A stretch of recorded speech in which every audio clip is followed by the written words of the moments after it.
Assalamualaikum warahmatullahi wabarakatuh.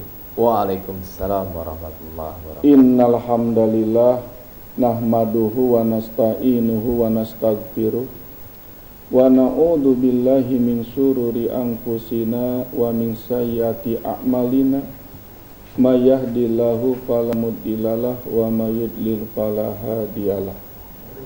Asyhadu an la ilaha illallah wahdahu la syarikalah wa asyhadu anna Muhammadan abduhu wa rasuluh.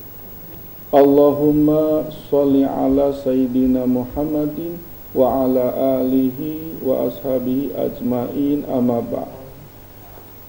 Alhamdulillah, kita panjatkan puji kepada Allah yang Maha Suci, memanjatkan puja pula kepada Allah yang Maha Kuasa, dan senantiasa bersyukur kepada Allah yang Maha Ghafur, dan kita terus-menerus memohon rahmat kepada Allah yang menentukan hari kiamat. Pemirsa di rumah, tema kali ini kita akan membahas meraih keberkahan hidup. Ya. Kenapa kita bahas tentang keberkahan hidup ini? Karena seringkali terjadi di sekitar kita, harta berlimpah, uang sampai ratusan juta rupiah diperoleh, tetapi jauh dari keberkahan. Uang yang begitu banyak terbuang sia-sia, bukan menambah ganjaran, tetapi justru sebaliknya, harta benda menjadi bencana dan malapetaka. Oleh karena itu, surat yang akan kita bahas pada tema kali ini adalah surat Al-A'raf ayat 6. Ya. Allah berfirman, A'udzu billahi minasy syaithanir rajim. Bismillahirrahmanirrahim. Walau anna ahlal qura amanu wattaqaw lafatahna 'alaihim barakatim minas sama'i wal ardi walakin kadzabu fa'akhadnahum bima kanu yaksibun. Shadaqallahul azim. Maha benar Allah dengan segala firman. Al-Quran adalah mutiara-mutiara yang terindah, yang hingga akhir zaman keindahannya tidak akan pernah layu. Kehebatannya tidak ada yang bisa menandingi. Satu ayat Al-Quran yang kita bahas, yang kita kaji, menjadi bahan renungan bagi kita, bahkan sekaligus akan menjadi revolusioner dalam perubahan perilaku manusia. Oleh karena itu, kita sangat penting sekali membahas tema ini. Pemirsa di rumah, jangan kemana-mana, tetap di Cahaya Ilmu, bahagia bersama ayat ilahi.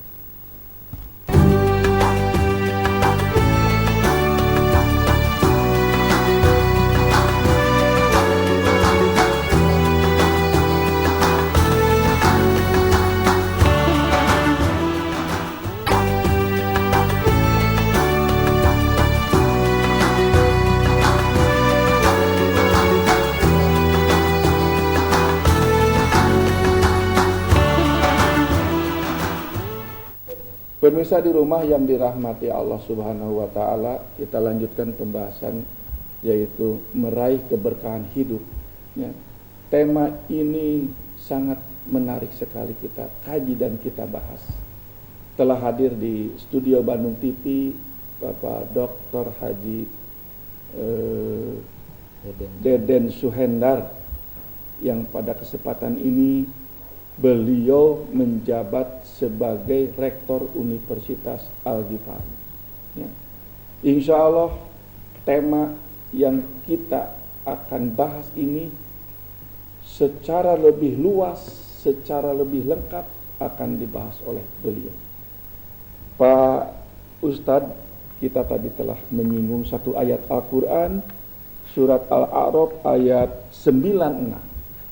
Nah, bisa dijelaskan bagaimana asbabun nuzulnya atau bagaimana penafsiran ayat ini? Ya silakan Pak Ustadz. Ya. Baik, terima kasih Pak Kuswari, pemirsa Bandung TV yang sama-sama mengharapkan ridha Allah Subhanahu wa taala di dalam Al-Qur'an surat Al-A'raf ayat 96. Allah Subhanahu wa taala menyatakan, walau anna ahlal qura amanu wattaqau lafatahna alaihim barakatim minas sama'i wal ard walakin kadzabu fa akhadnahum bima kanu yaksibun. Di awal Allah Subhanahu wa taala menyatakan walau. Lau itu adalah huruf tamanni, huruf pengandaian. Dan ketika Al-Quran menggunakan kata lau, seandainya, itu adalah diumpamakan kepada sesuatu yang tidak mungkin terjadi dan sudah terjadi, dan itu tidak mungkin terjadi pada masa yang akan datang. Walau. Kemudian disambungkan dengan anna, itu harfut taukid. Sungguh seandainya, walau anna, sungguh seandainya. Ahlal qura itu adalah penduduk negeri-negeri. Al-qura itu jama dari qaryah. Seandainya penduduk negeri-negeri amanu wattaqau, beriman dan bertakwa. Jadi dalam ayat ini artinya telah terjadi tidak beriman dan tidak bertakwa. Kemudian kata Allah, la fatahna alaihim, la di situ adalah lamut taukid. Lam artinya yang mengatakan sungguh. Beda kalau lam yang lam dibacanya panjang dalam Al-Qur'an atau dalam bahasa Arab. Lam yang dibaca panjang, la itu artinya jangan atau tidak. Tapi kalau la pendek itu artinya sungguh. Wal asri innal insana lafi husrin. La sebelum fi itu pendek, lamnya itu lamut taukid. La fatahna alaihim, la nya jangan dibaca panjang. Sungguh pasti kami akan bukakan alaihim, atas mereka. Sungguh akan kami anugerahkan kepada mereka. Dan itu sebetulnya menggunakannya fi'il madhi, tapi sebetulnya kalau pengandaian itu tentu bisa juga kepada yang akan terjadi. Barokati minas sama'i wal ard, akan kami bukakan keberkahan. Barokah itu jama dari barokah, itu bentuk jama muannas salim. Barokati minas sama'i wal ard, berbagai keberkahan baik dari langit maupun dari bumi. Maksudnya keberkahan dari Allah, keberkahan yang bersifat spiritual dari langit. Keyakinan dalam beragama, keimanan yang lebih mantap, tauhid yang lebih mantap, itu keberkahan.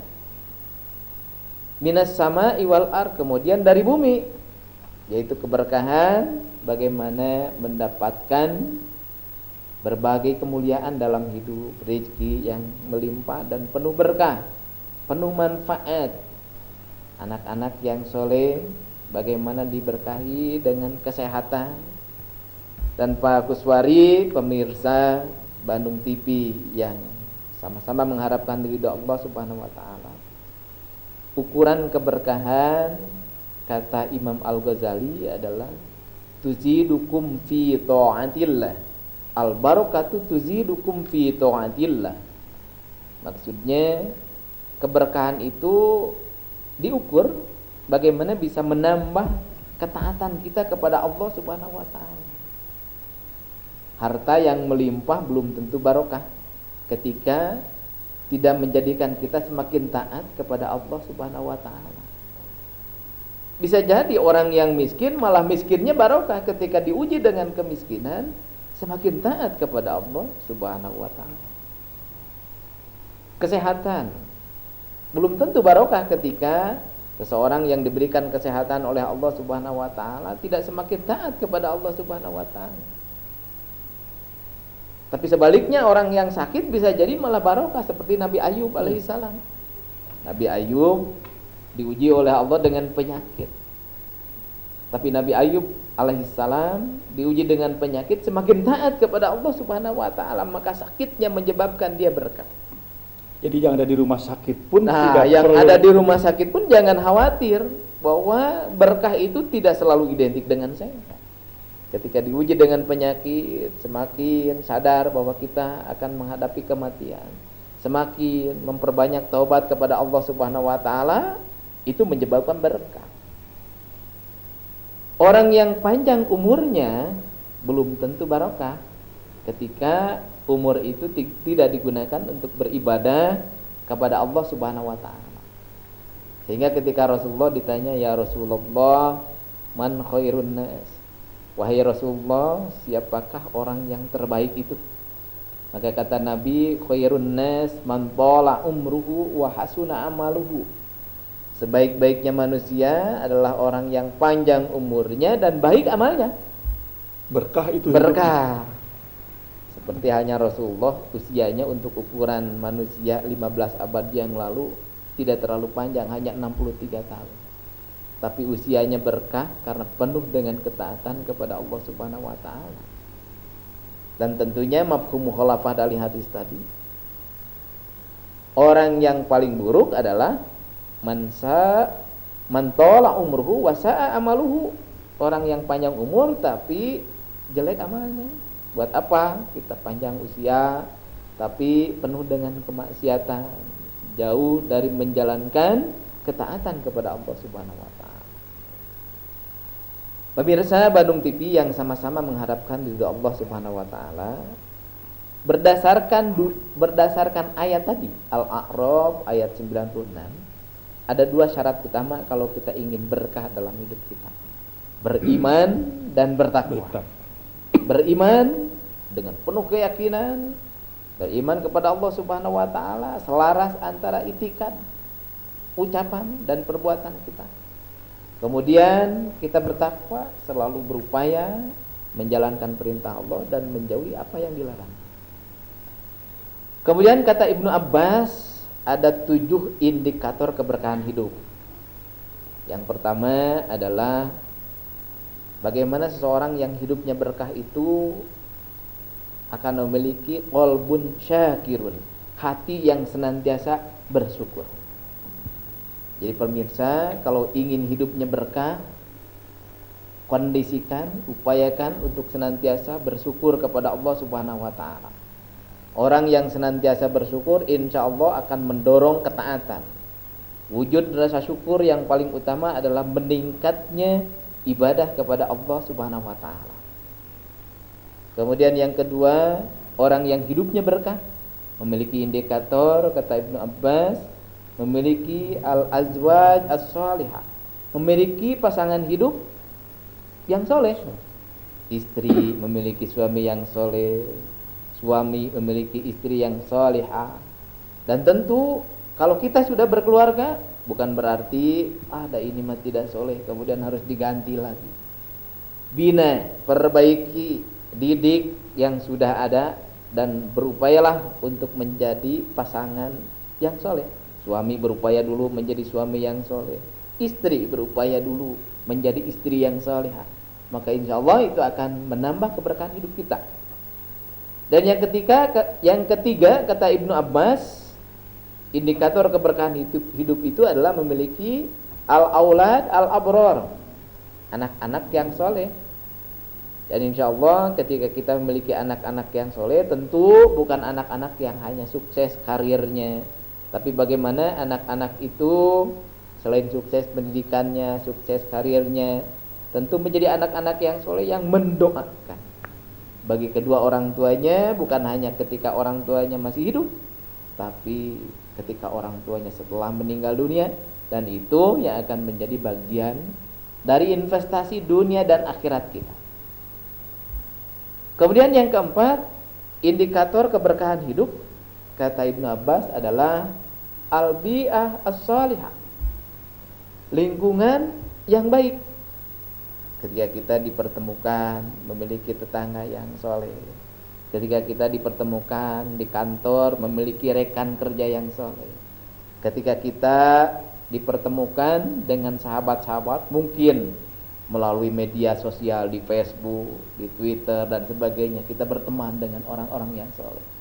Itu insya Allah akan menambah keberkahan hidup kita. Karena kalau kita punya masalah curhat kepada teman yang soleh, Pak Kuswari, tentu nasihatnya juga akan baik-baik. Tapi ketika kita punya masalah dan teman kita tidak soleh, tentu advice-nya, nasihatnya tidak akan baik kepada kita.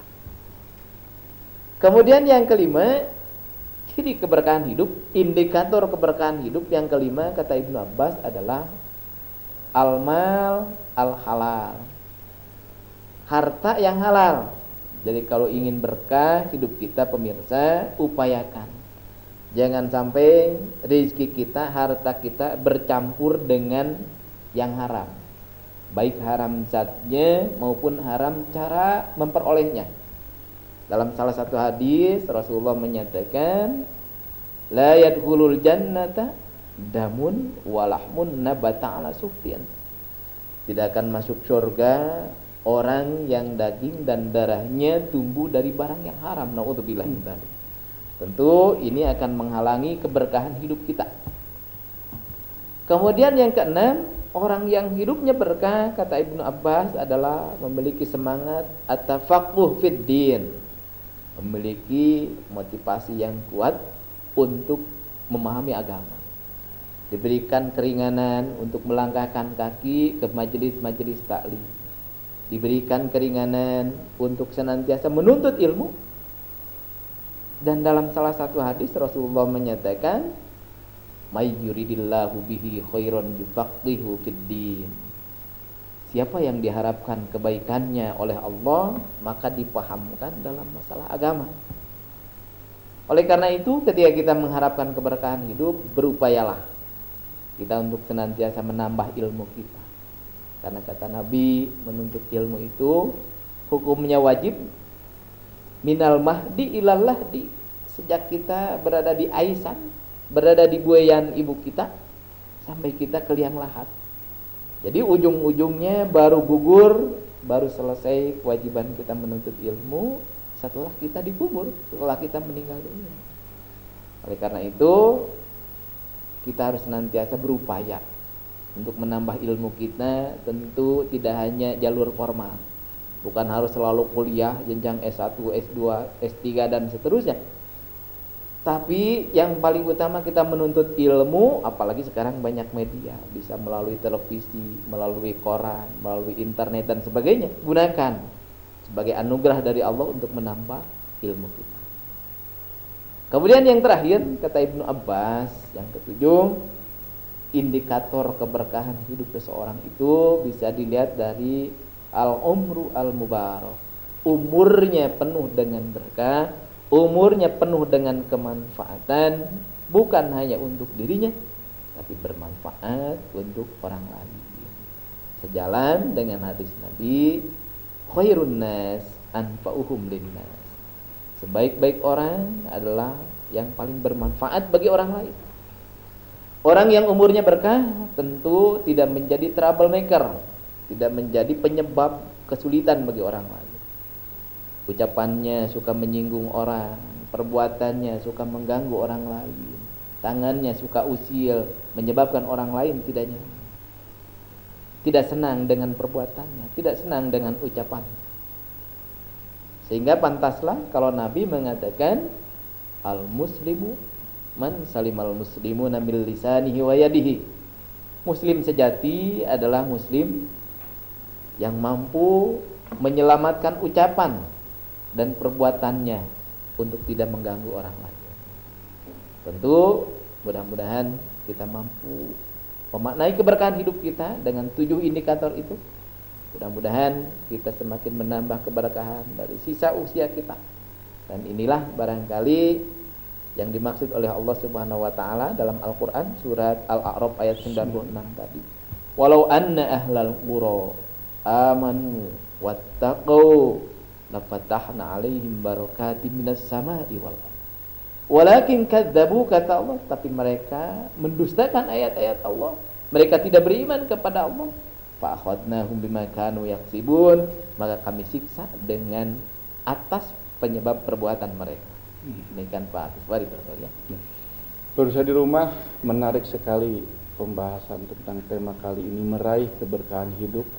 Tadi rujukannya surat Al-A'raf ayat 96, begitu jelas, tegas Allah Subhanahu wa ta'ala memberikan satu pedoman, memberikan satu jalan keluar manakala manusia ingin mendapat berkah, manakala bangsa dan negara ini ingin mendapat berkah. Kuncinya ada dalam surat Al-A'raf 96 tadi. Pemirsa di rumah, jangan kemana-mana, tetap di Cahaya Ilmu, bahagia bersama ayat ilahi.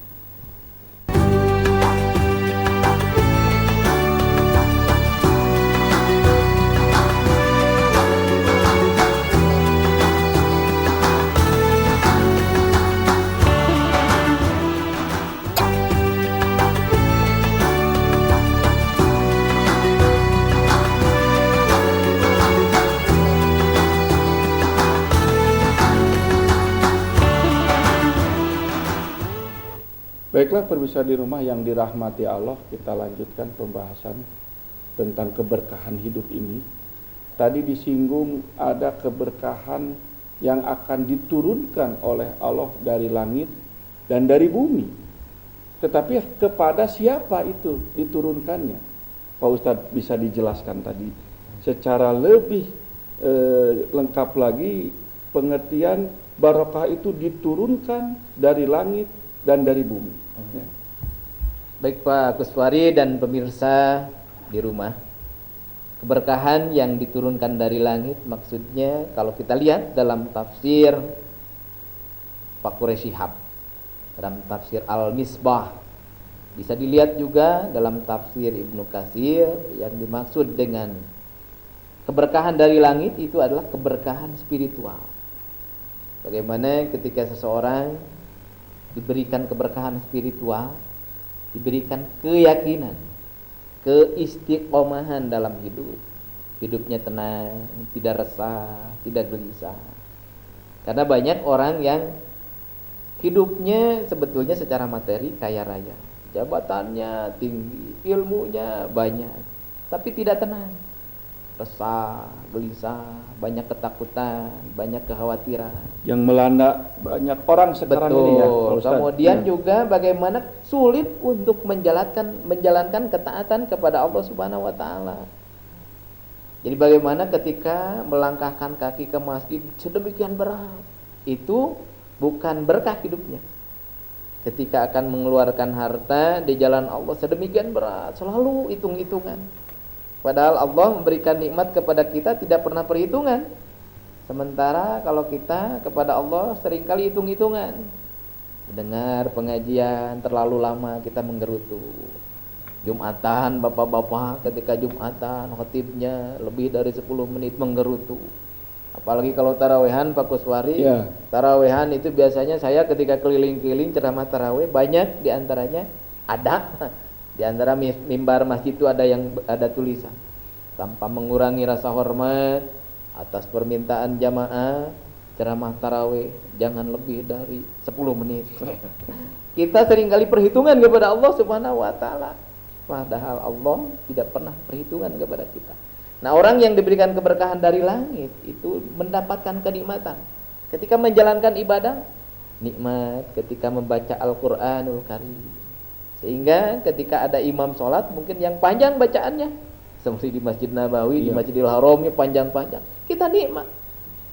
Tapi kalau orang yang memang kurang berkah secara spiritual malah menggerutu, sampai pesan kepada DKM, Pak Ustadz nanti mami untuk tahun depan imam ini jangan dipasang lagi jadi imam tarawih, terlalu panjang.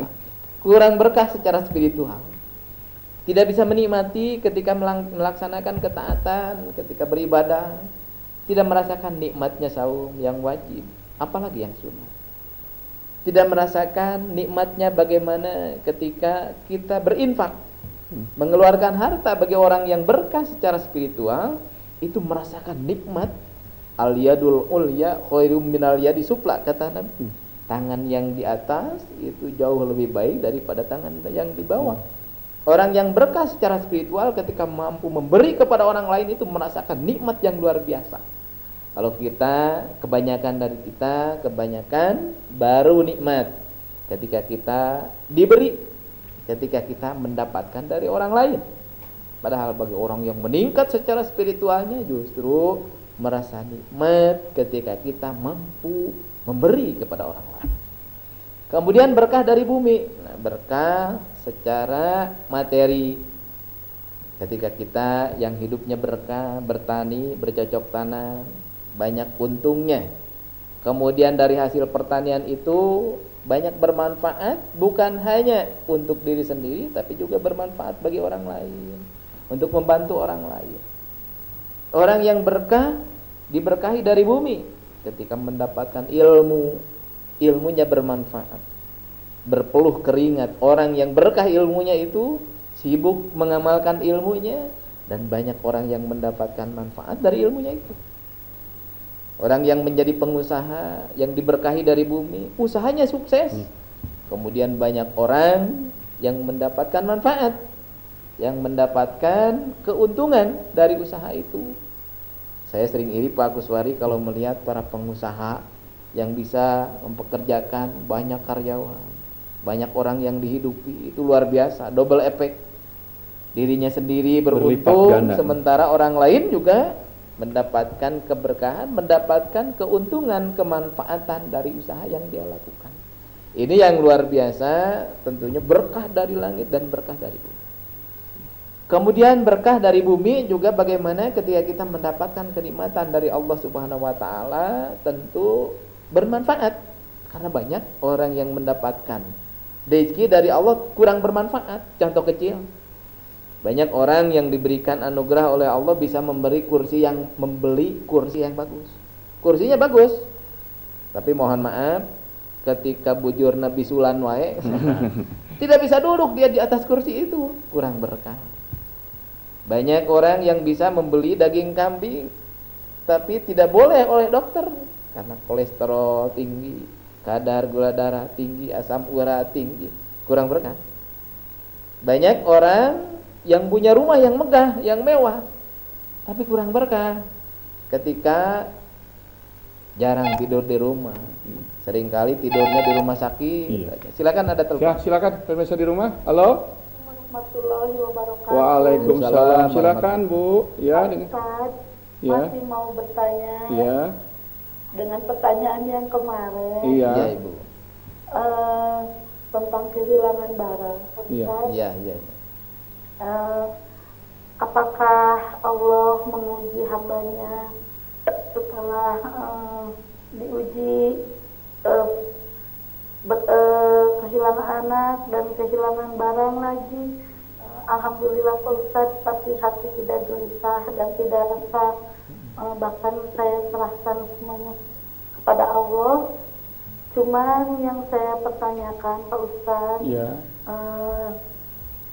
saya sering memberikan infak lewat orang, lewat teman suami saya, yang salah satunya itu, apakah saya harus masih percaya atau lebih baik sendiri kita memberikan kepada pimpinan yang di masjid begitu Pak Ustaz. Dan yang ditanyakan Pak Ustaz, kemarin Pak Ustaz memberitahu apakah wirid itu berbentuk wirid surat Al-Imran ayat 26 dan ayat 27 tentang kehilangan barang itu. Begitu Pak Ustaz. Iya. Assalamualaikum warahmatullahi wabarakatuh. Waalaikumsalam warahmatullahi wabarakatuh. Terima kasih ya. Ibu ini memang kehilangan barang. Anaknya juga. Anak. Iya. Ya.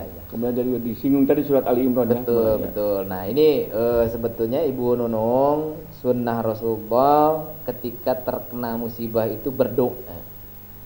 Kalau kita kaji kandungan makna doanya itu luar biasa. Allahumma ajirni fi musibati wakhluf li khairam minha. Ya Allah, berikan pahala atas musibah yang menimpaku dan ganti dengan yang lebih baik.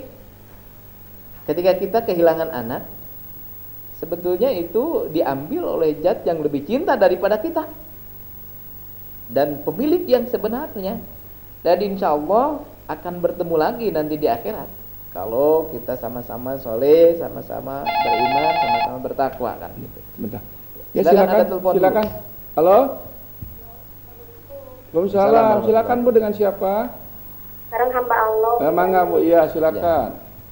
Saya mau bertanya tapi di luar tema ya Pak. Boleh, silakan Bu.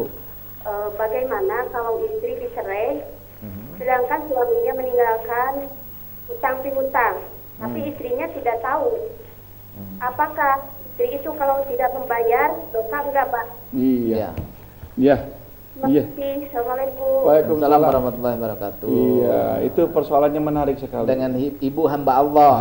Ketika kita berhutang, ketika suami berhutang dan meninggalkan ibu tidak bertanggung jawab, tentu hutang itu adalah hutang suami ibu. Tapi kalau memungkinkan ada asetnya untuk digunakan, aset yang ditinggalkan oleh suami tentu dibayarkan. Tapi jika tidak ada, maka ibu tidak berdosa, karena itu menjadi hutang suami. Jadi tinggal ditunjukkan, silakan untuk ditagih kepada suaminya. Memang luar biasa kata Nabi, al-wa'du dainun, bahwa hutang, bahwa janji itu adalah hutang. Karena biasanya ya hutang itu janji juga, janji mau bayar kan gitu. Dan itu Rasulullah sampai tidak mau menyolati jenazah orang yang berhutang. Jadi Rasulullah itu ketika akan menyolati jenazah selalu bertanya, apakah jenazah ini berhutang? Dan ketika dijawab oleh para sahabat, kemudian ditanya, apakah para sahabat ada yang mau bertanggung jawab? Ketika para sahabat tidak ada yang mau membayarkan, ditanya kepada keluarganya, semuanya tidak ada yang mau membayarkan, maka Rasulullah tidak mau menyolati jenazah orang yang berhutang. Kenapa? Dibiarkan saja. Karena ciri orang munafik itu kan ada 3. Jika berkata bohong, jika berjanji menyalahi, dan jika diberi amanat berkhianat. Dan 2 dari ciri orang munafik itu ada dalam orang yang berhutang. Orang yang berhutang itu kalau sudah berbicara biasanya bohong. Dan orang yang berhutang itu biasanya kalau berjanji suka menyalahi. Oleh karena itu salah satu doa Rasulullah, Allahumma inni a'udzubika min ghalabatid dain. Ya Allah, aku berlindung kepadamu dari terlilit hutang. Yang jelas pertanyaan ibu hamba Allah tadi itu bukan salah ibu, itu hutang suami. Kecuali misalnya ibu ketika ditinggalkan oleh suami, barangnya ada, misalnya berhutangnya televisi dari tetangga atau dari toko dari mana, kemudian suami yang berhutang sebelum meninggalkan, ya memang kalau memungkinkan untuk disita mah ngalah diambil barangnya, atau mungkin sepeda motor atau apa, ada barangnya, ketika mau diambil lagi oleh orang yang berpiutangnya, orang yang menghutangkannya, silakan diberikan kembali gitu, ya. Iya, silakan pemirsa di rumah. Assalamualaikum Ustaz. Waalaikumsalam. Ya silakan. Ustaz, begini, ya. Kita sekarang menghadapi bulan Saum.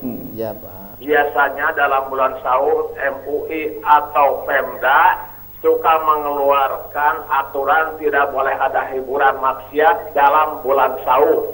Betul. Ya. Setahu saya kata para ustadz yang cerdas bahwa semua maksiat diharamkan bukan cuma bulan Saum saja, tetapi sampai kiamat. Betul. Saya mohon saran kepada Bapak Tru Bandung TV, para ustadz Bandung TV, usulkan kepada Pemda, kepada MUI bikin fatwa bahwa maksiat atau hiburan maksiat ditutup untuk selamanya, selama ada bumi dan langit. Kedua Pak Ustadz, bir dan minuman homer juga sama, jangan dikecualikan. Bir dimanapun itu tidak boleh ada, termasuk hotel berbintang 10 pun tidak boleh ada. Jadi tolong usulkan, jangan kagok-kagok, kata Pak Ustadz, katanya harus kafah. Jadi mohon saya muntang ke Bandung TV kepada para ustadz dan para pemuka ustadz-ustadz yang suka manggung di Bandung TV, usulkan selamanya tidak ada, boleh ada bir, minuman beralkohol kadar terendah sampai tertinggi dari detik ini sampai seumur hidup Pak Ustadz. Karena ini melecehkan, kalau hanya bulan Saum saja itu menghina namanya. Masa di luar bulan Saum kita boleh zina, boleh racun dan lain-lain, padahal Nabi mengajarkan demikian. Wassalamualaikum warahmatullahi wabarakatuh. Waalaikumsalam. Terima kasih Pak, bagaimana tanggapannya, Pak? Terima kasih ini Bapak yang telah menyampaikan. Memang kita menjalankan ketaatan, menjauhi kemaksiatan itu bukan hanya pada bulan Ramadan. Kita harus berlaku semua itu pada setiap bulan. Oleh karena itu mudah-mudahan ini pemerintah Kota Bandung, kemudian aparatur kepolisian, semua penyelenggara pemerintahan, para anggota dewan, semuanya bisa mendengar. Semuanya para pemangku kepentingan, para stakeholder yang ada di Kota Bandung ini mudah-mudahan mendengar. Jadi ini usulan yang sangat bagus, sangat aspiratif, dan kita juga kerap kali gerah ketika pada bulan biasa wanita-wanita penghibur masih bebas berkeliaran. Pada bulan Ramadan dilarang dan pulang kampung dulu. Bulan Syawal balik lagi ke Bandung. Ini nggak benar. Ketika pada bulan biasa tempat-tempat hiburan, tempat-tempat diskotik, kemudian tempat menjual minuman keras, pada bulan Ramadan ditutup. Tapi bulan Syawal kembali euforia itu, kembali kemaksiatan itu terjadi. Ini sangat menyedihkan. Mudah-mudahan pemerintah Kota Bandung, anggota DPRD, kemudian para aparatur kepolisian, semua stakeholder yang ada di Kota Bandung ini imbauan yang sangat baik. Mari kita amar ma'ruf nahi munkar itu, berdakwah itu, menjauhi kemaksiatan dan menjalankan ketaatan bukan hanya pada bulan Ramadan. Jadi memang ada indikasi bahwa kita itu menjadi orang soleh hanya pada bulan Ramadan, soleh pada bulan Ramadan. Wanita penghibur tidak ada, menjual minuman keras tidak ada pada bulan Ramadan, berjudi tidak ada pada bulan Ramadan. Tapi bulan yang lain terjadi lagi. Ini tentu jangan sampai kita melecehkan agama. Kita harus menjadi orang yang soleh kapanpun, dimanapun, sepanjang tahun. Jangan hanya kita menjadi orang soleh hanya pada bulan Ramadan. Termasuk kita juga rajin baca Al-Quran, rajin ke masjid. Jangan hanya pada bulan Ramadan, tapi sepanjang tahun kita menjadi orang-orang yang soleh. Demikian Pak Kuswari. Ya. Menarik sekali pemirsa di rumah pembahasan kita, apalagi tadi pertanyaan yang berkaitan dengan kemaksiatan, berkaitan pula hal-hal yang tentu saja kita tidak inginkan. Ya. Insya Allah nanti akan dibahas lagi. Pemirsa di rumah yang dirahmati Allah, jangan kemana-mana, tetap di cahaya ilmu, bahagia bersama ayat ilahi.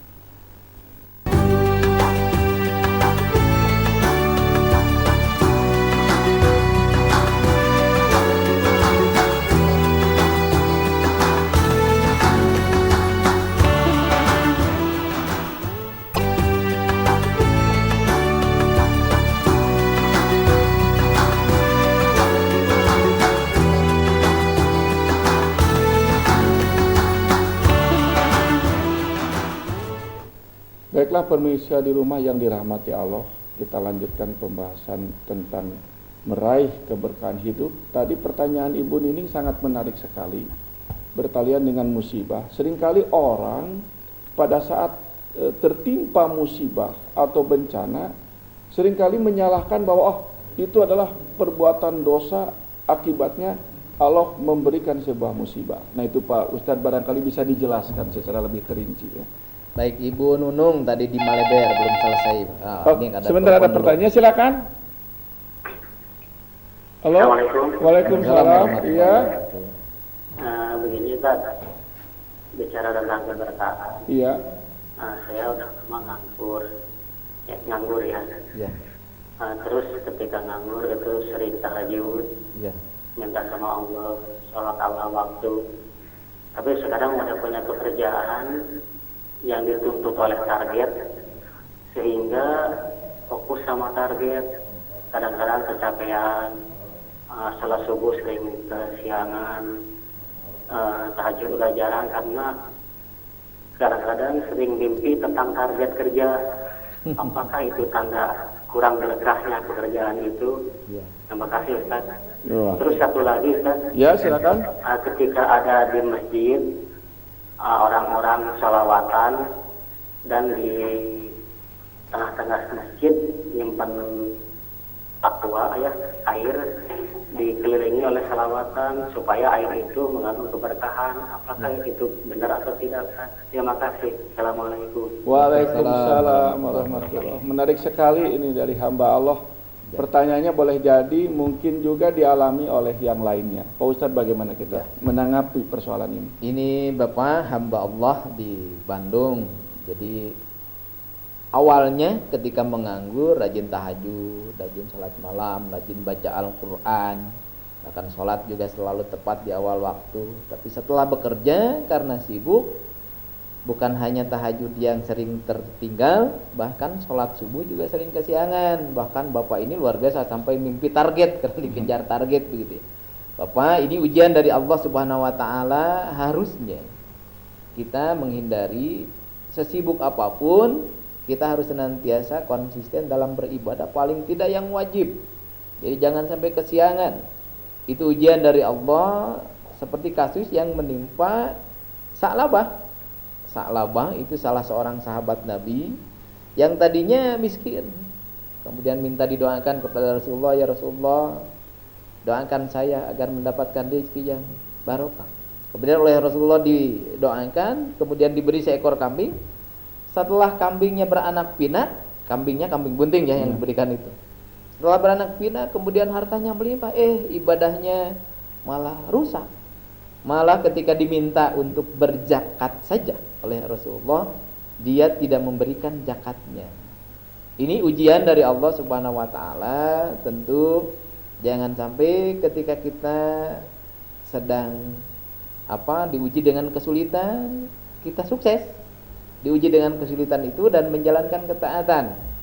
Tapi kemudian setelah kita diuji dengan kesenangan, dengan adanya peluang untuk mendapatkan rezeki, lupa kepada Allah Subhanahu wa taala. Ini ujian. Dan Bapak, tentu yang paling baik adalah bagaimana kita mencari kifayah, juga bagian dari ibadah gitu. Jangan lupa. Itu bagian dari ibadah kita kepada Allah Subhanahu wa taala, landasi dengan niat yang tulus ikhlas dan banyak berdoa kepada Allah agar di samping kita mencari kifayah, ibadah-ibadah mahdoh jangan sampai tertinggal. Jangan sampai sholatnya lewat waktu, jangan sampai sholat subuh kesiangan. Dan itu ketika kita, kalau sebelumnya mungkin ketika kita sedang nganggur, masih bisa tidur siang, mungkin tidurnya juga malam hari full. Ketika kita bekerja, maka kita menjadi jam tidur kita berkurang. Itu insya Allah ketika kita jalani dengan ikhlas, banyaknya keringat yang bercucuran. Kemudian bagaimana kita merasakan capeknya setelah bekerja, itu menjadi bagian dari kifarat dosa kita. Ya silakan, silakan ada telepon. Ya, telepon. Ya. Halo. Halo, assalamualaikum. Waalaikumsalam. Silakan Bu. Ini Pak Ustaz. Iya. Aku ini sedikit-sedikit ya mengajar nanti anak-anak. Iya. Tapi malu sendiri. Sedangkan anak saya sendiri itu mau sholatnya tuh susah banget. Iya. Yang laki-laki, kalau perempuan ya alhamdulillah.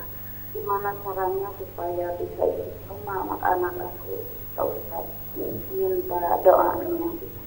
Baik Ibu, itu saja Ibu. Iya, terima kasih Pak Ustaz. Sama-sama. Waalaikumsalam warahmatullahi wabarakatuh. Nah itu Pak Ustaz. Ibu hamba Allah ini juga Ibu sebetulnya mungkin sebagai pengobat saja, bahwa itu kasus terjadi bukan hanya kepada kita, Nabi Nuh saja.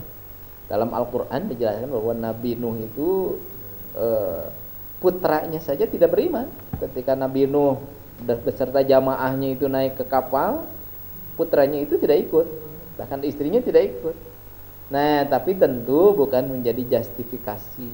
Kita harus senantiasa berdoa kepada Allah Subhanahu wa taala. Doa yang mutawatir berdasarkan Al-Qur'an paling tidak ada dua. Rabbana hablana min azwajina wa dzurriyyatina qurrata a'yun waj'alna lil muttaqina imama. Atau Rabbi habli minas sholihin. Rabbi habli minas sholihin. Boleh juga doa yang lain.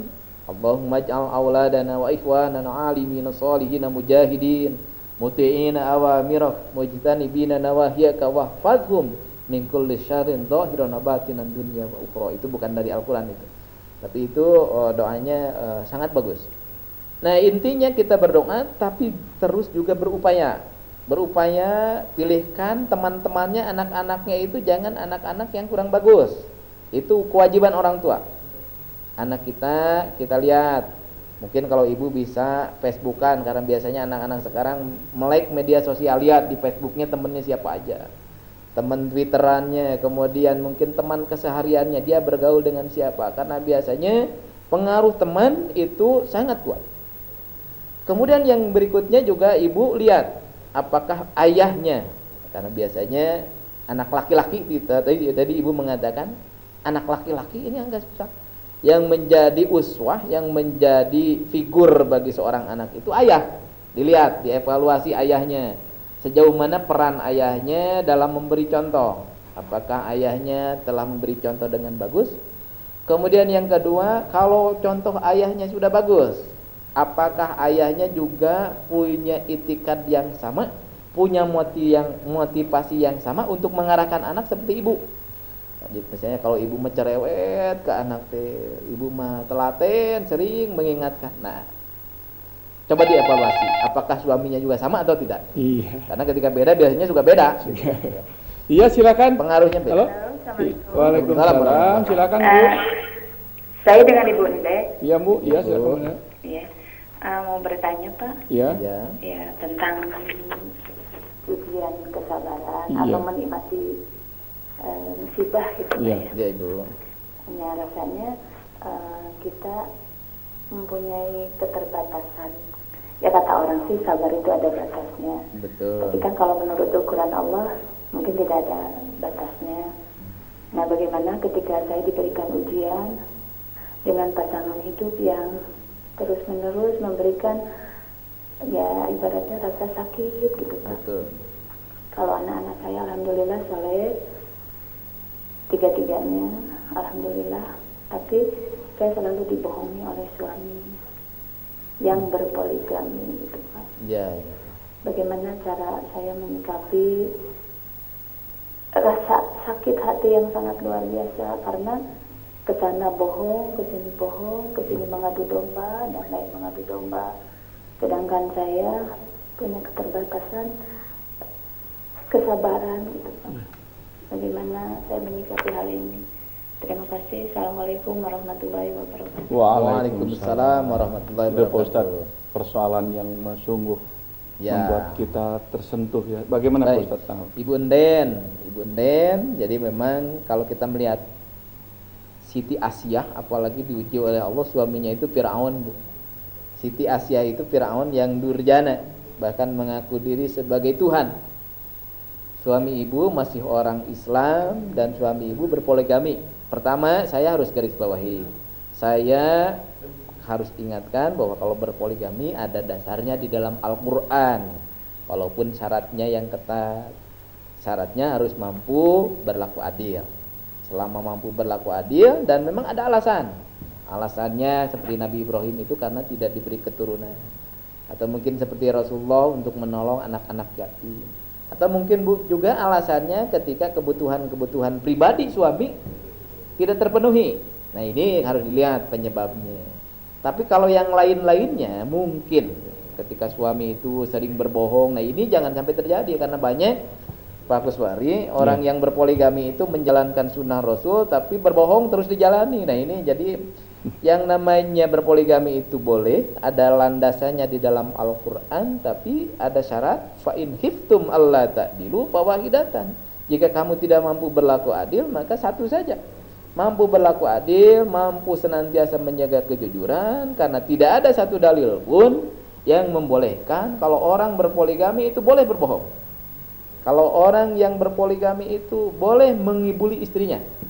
Ditanya, Jadi malah berdosa. malah kalau berdosa berpoligami itu. Jadi para suami juga yang berpoligami harus introspeksi, apa motivasinya berpoligami. Saya katakan bahwa itu dalilnya jelas dalam Al-Quran, tapi syaratnya sangat ketat. Jadi jangan sampai karena berpoligami sering berbohong. Ketika ditanya oleh istri pertama, Bapak punya uang tidak? Enggak, padahal untuk istri kedua. Ketika ditanya oleh istri pertama, Bapak lagi di mana? Lagi tugas di luar kota, padahal lagi di istri kedua. Dan pernah ada kasus terjadi, ada seorang jamaah haji yang sudah pulang sebetulnya, pulang ke istri kedua. Dan ketika di SMS oleh istrinya, Bapak kapan pulang? 2 hari lagi.